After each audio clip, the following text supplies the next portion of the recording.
Mimi nikiwa naibu wa rais, huyu Soprano alikuwa waziri wa interior na Japhet Koome alikuwa IG. Nikamuita Soprano, nikamuuliza Soprano, mimi naona kila wiki uko West Pokot, uko Marakwet, uko Baringo, unapigana na wezi wa mifugo wale wanaua watu ya Kasongo.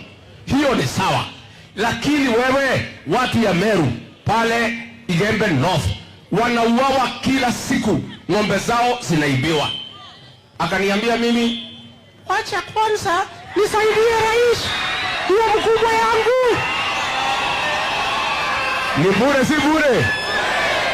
Unasikia vile Soprano niambia ati asaidie rais kwa?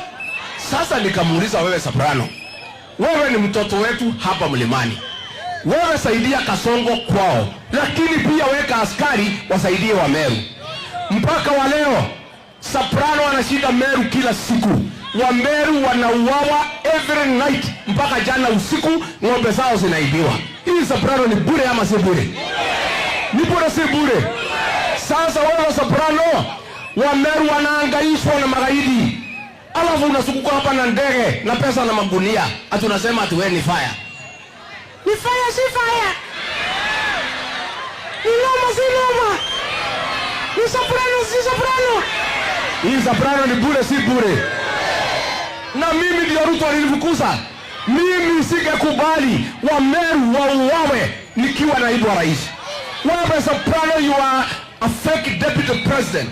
Deputy President Badia.